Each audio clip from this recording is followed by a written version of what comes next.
All right. I want to get started here with this group session. Say it's the day of voting, you know? Yeah. Yeah. And at least in the local area where we at, we have a for the mayor, we got a independent, and we got a Republican, and we got You sound Virginia? yeah, we have a Democrat, you know? Uh, One of them is a pastor, say she by that title, and the other one is a businessman, and then the other one is I guess we like to call him a young fella. You know what I'm talking about? Guy Brandon Scott. You ever heard of him? Yeah, Little yeah. young fella. So, but politics, you know, I think of it in this way: when you teach on personification of what your nature represents, that becomes your politics. And the reason why I say that, when you look at the candidates, what they represent, like the animals, you know, one is a elephant, the other one is a donkey, you know. And old Benjamin Franklin didn't want the American symbol to be an eagle, because he said it's a carnivorous animal, you know. Mm-hmm. So we didn't want to have that as the American symbol, and it may represent their politics, you know. But needs to say, man, we want to talk about overcoming and addressing distorted thinking, like the word shoulds. Shoulds is defined as you should interpret events in terms of how things should be. The reason why I say that, how we interpret how things should be rather than dealing with things how they are. Think about that now. We interpret and how we want things should be or would like to be, but not deal with things as they are. What's your take on that, Frank? Well, uh,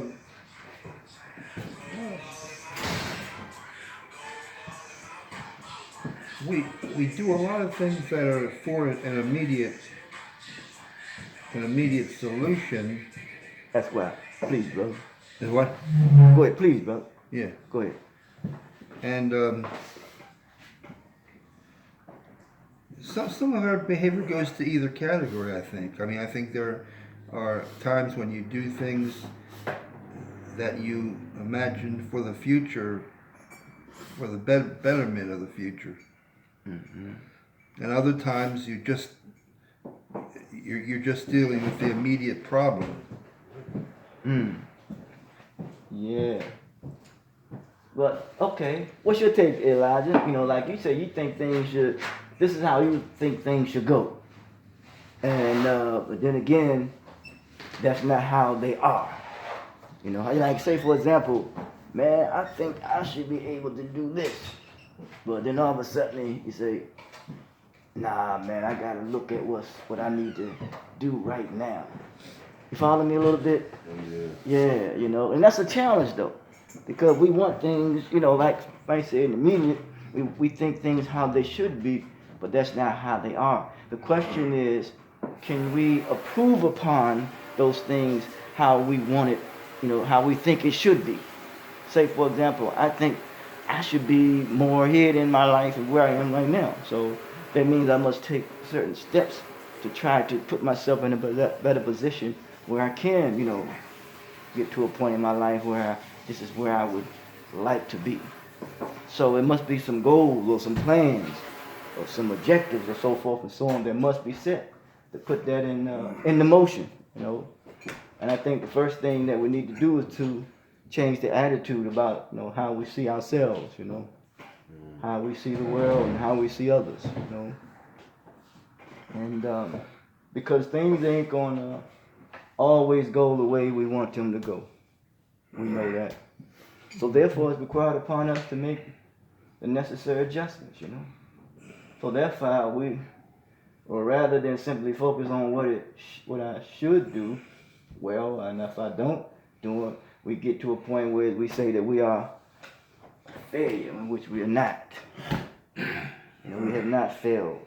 I mean, we're not a failure. There's always work that needs to be done while we're still, you know, living. So, as that as a foundational stone, I would proceed on.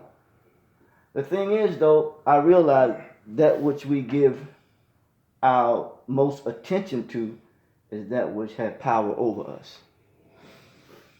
That which we give our most attention to has power over us.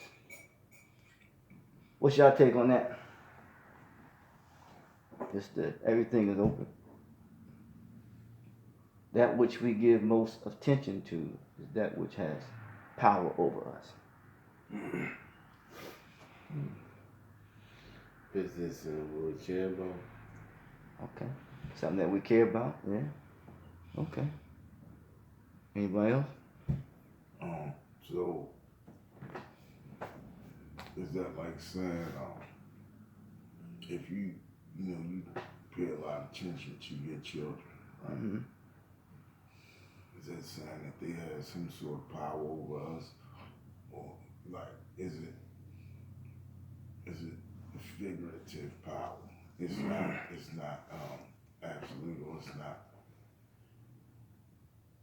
not literal power. It's not what power now? It's not literal power. Literal power? Yeah. What is literal power? I mean, my definition of literal power is like right down power. Like power where I can tell you, go do this and you go do it. Now, to connect that, because remember, we started off by saying when you come in how we talking about, distorted thinking, overcoming distorted shoulds, how we think things should be rather than simply focus on what is. So that means we must confront the literal, as you would say. The literal is dealing with what is right before us. Because far too many times I realize that there's a saying and I like it, that we put the buggy before the horse. So we have to confront what's going on right now. And another thing I realized far too many times, and this is something that the Honorable Elijah Muhammad said this here, and I like it. He says, the hardest person to teach is the one who thinks he or she already knows. That person uses what they think they know to argue against what they are being taught. As a result, they don't accept instruction. Think about that. That's a powerful piece there. So you're arguing over the thing that is being taught to you, because you have concluded in your mind that you already know, and know what? Who knows everything? Yeah. Gotcha. Yep. So all we're doing here is continue to try to involve and learn as much as we can. For example, as I put up there, order, duty, and responsibility. If we look at this universe, right, it's a teaching environment, which means that it teaches us and then we learn the lesson. But in the school curriculum, they give you a lesson and then they teach you. It's the totally opposite. You know what I'm saying? So therefore, it puts us in a position where we're just what? Out of order. You know what I'm saying? It makes sense. Right. So we're out of order even how we interact and engage one another. Because we're always trying to, say, I'm the one that's teaching you. When the universe is teaching us. And what is the universe teaching us? We look at the stars, the moon, and the sun, that they all in cooperation with one another. You know what I'm saying? They all in harmony with one another. So as you said, like earlier, you said, this is a divided house. You know what I'm saying? So that means that if you look the house is the building, but we know we look at the people. So something must have influence over the people that makes us to be at odds with one another. Someone ruled by as someone is pulling the strings, they rule by division and fear. So, I've learned that there's 3 types of fears: intellectual fear, emotional fear, and physical fear.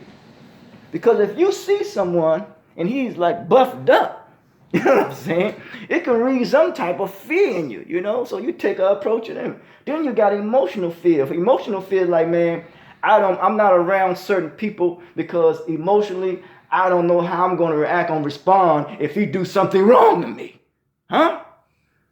That's serious bill there, man. Right. That's an emotional fear. Because you can lose it all. Because the law of physics says you only can take 15% of pressure. You only can take so much pressure before you explode.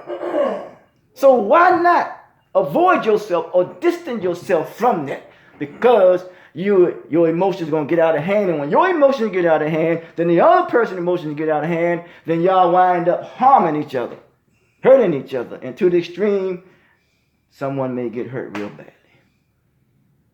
That's that emotional fear. Then there's the intellectual fear. We fear to a point that, someone, how they think, how they express themselves, what they know. It could fear us. Because why would it fear us? Because somehow or another, they can tell you something that helps you, and you won't accept, you close your ears to it, and you don't even want to hear it. Those 3 types of fear. So, as I said earlier, distorted thinking, addressing distorted thinking in terms of how things should be, rather than simply focusing on what is. We know how we think things should be, but right now we need to focus on that which is right before us. Whatever it is that we're dealing with in life, we have to confront it and deal with it. Because if we don't deal with the problem, the problem becomes worse. If we don't deal with the illness or the sickness, it becomes worse. If we don't do what is required for us to do, it only becomes worse. Now, that's why I say this here. Thoughts is a result of our thinking. Think about it here now. Thought is the result of our thinking. How did you and me and I get here? My mother and father, they was due to their thought as a result of their thinking, and they got together, and as a result, I'm here. That was their thinking. That's their thought and the result of thinking. Now, how did you and I get here? The same way. That means we all have to face the consequences of what we do, whether good or bad. We are here due to the result of our thinking. That's the real deal there. So the thing is, how do we get to a point where we have the love for each other? And we have this passion and this enthusiasm that we devote ourselves to something that we are very passionate about. And when we are very passionate about it, we will go after it with such enthusiasm that nothing will prevent you and I from achieving our objective and our goal. What are you passionate about? I can tell you what I'm passionate about. This is it. I'm passionate about that. Teaching. I'm passionate. And what do I teach? I say reverence. What is reverence? Reverence is having respect for life. Having respect for people. Because if you look at nature, you can learn a lot from nature. If you look at a cat, that cat, if he never been in a certain area, he walks circumspectively, which means he walks with caution because he never been there before. You can learn a lot from a cat. You can learn a lot from they call it a buffalo, African buffalo. When they make sure everybody, they make sure they whole group, they eat. We can learn a lot from them. You can learn a lot from a wolf. That's the wolf, a pack of a wolf. The strongest wolf is not in the front. The strongest wolf is in the back. Why? You know why? Well, you think people are going to try to attack you from the rear. You can learn a lot from a wolf. Now, what does that have to say to us? That means I don't have to be in the front.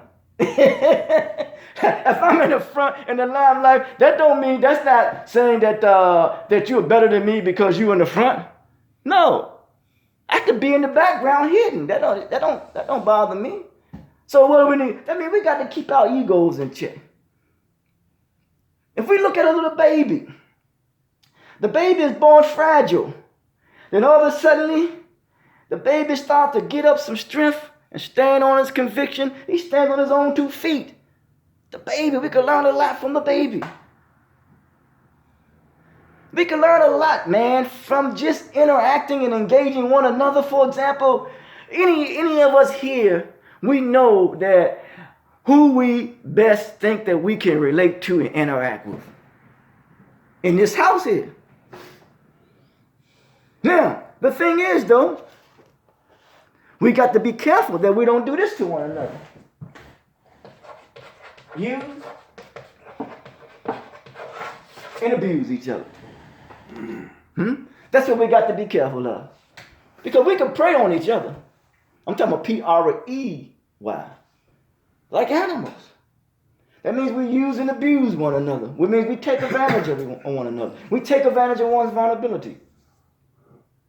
So if we can overcome this distorted thinking in our attitude and focus on things not how they should be, but as they is, and deal with it, because this is not a cartoon.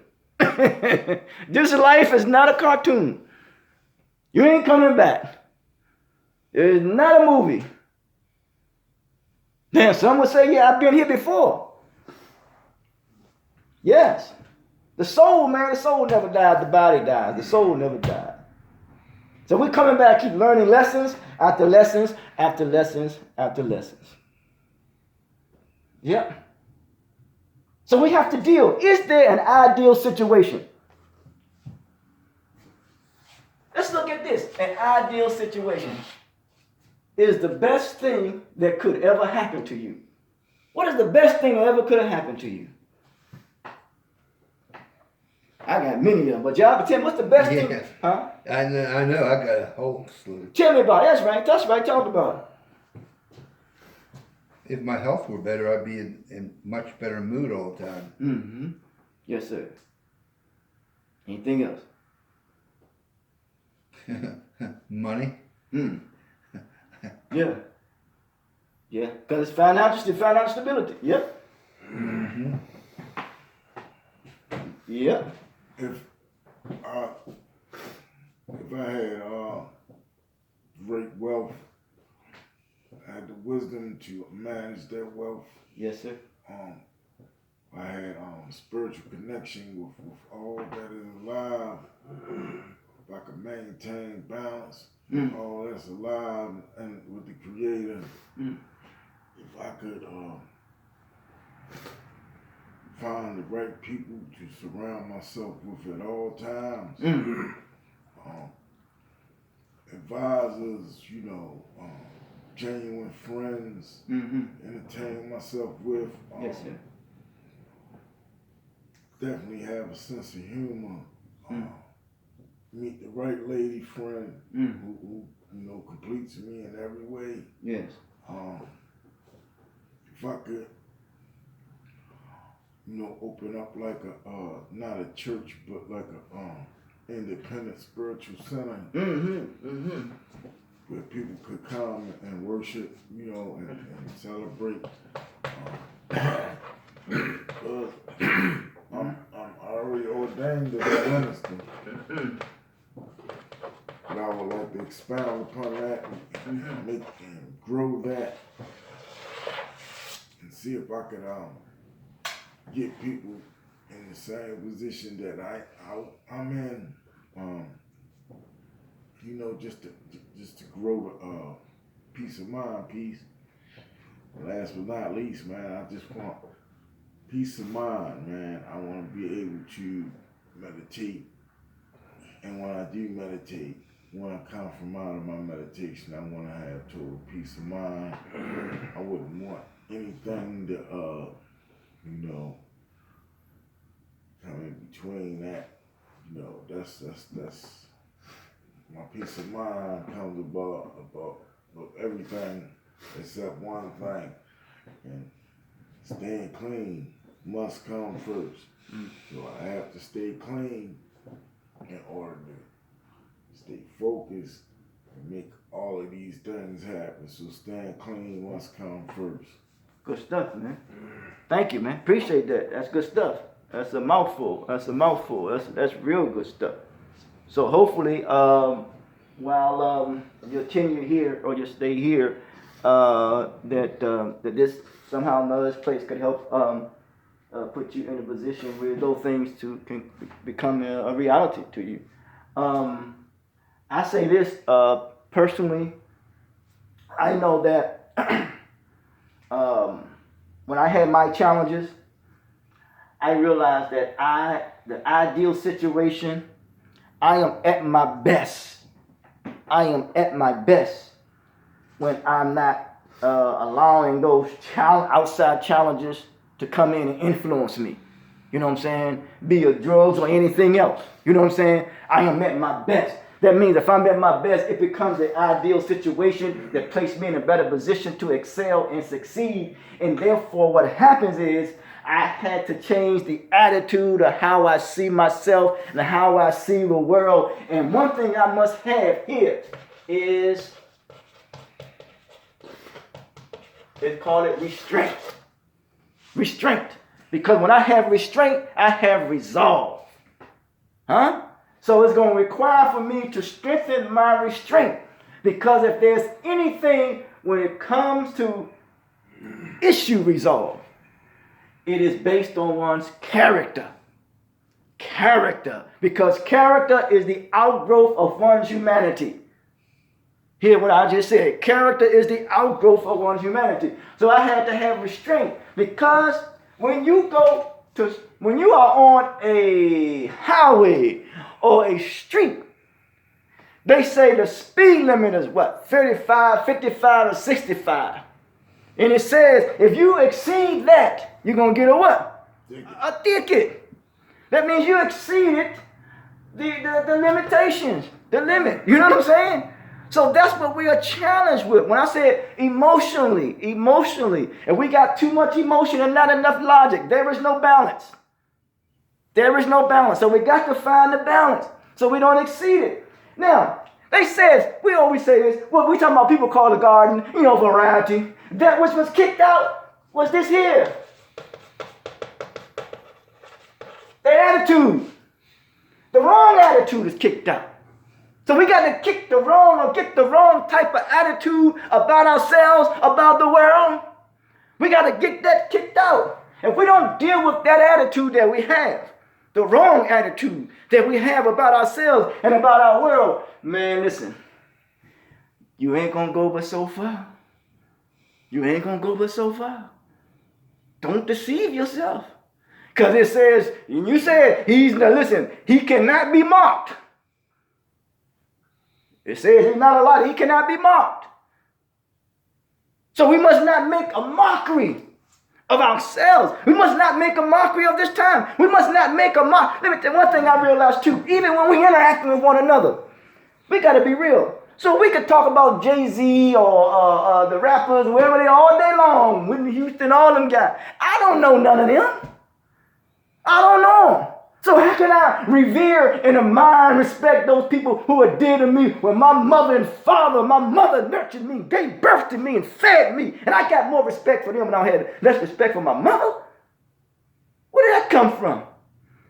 That's something that has influence over us. Something has influenced us and possessed us. That make us to revere and admire those things that are distant from us, but don't admire and revere those things which is closest to us. And what we have right now in this center is each other.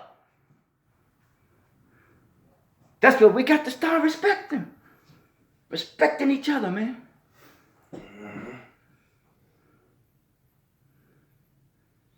It's going to take some sacrifice. It's going to take some dedication. It's going to take some discipline. It's going to take some devotion. But at the end of the day, it's all about setting and achieving your, let me get that napkin there. One of them napkins, Frank. Mm-hmm. That one there. Thank you, sir. At the end of the day, we want to do this, boy. We want to reach our goal. You say you want to, create something independent, spiritual living. Stanley said he had something he wanted to do. I recall something, I forgot what you said that you wanted to do. Everybody has something, a goal that they want to achieve. But you got to place yourself in a situation, a better situation when you can reach and achieve that goal. And remember, don't think on how, yes sir. Yeah, what I want to do, I want to get together and lose some weight. Yes sir. Lose some weight. See what I'm saying? That's his goal. That's what he want to do. So that means there's some things that's required from him, some steps that he had to take in order to make that happen. Yep, that's serious stuff. So we see, man, we can't keep worrying about how we think things should be. We got to deal with things and confront things that is right there before us and deal with it. Because let me tell you something, man, it ain't going to get better if you don't deal with what you have to deal with right now. And you got to do it one step at a time. One day at a time. And be devoted, be dedicated, be determined that you are going to make it happen. Bring it into reality. And remember, we got to kill with this here. Everything consists of order. When you have the order, you understand what your duty is. And once you understand what your duty is,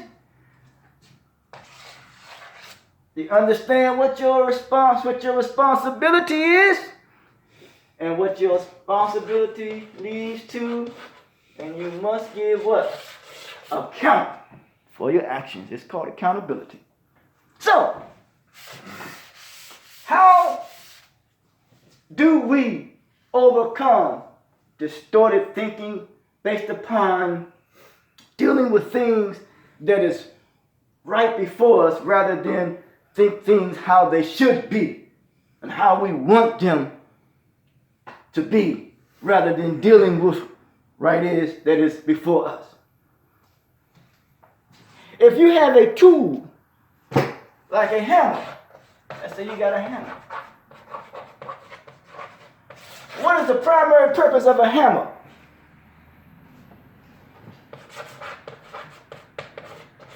It's used to nail, right? Nail something down. And it has a head on it to nail something down. So what I'm trying to say is the use of a hammer, that means you got to nail or narrow down your focus on what you want to do, what you want to accomplish, and how you need to go about doing it. Nail it down. In closing, there was a story about, I believe Alice in Wonderland. They used that story. It says she was at the fork of the road. Which way to go?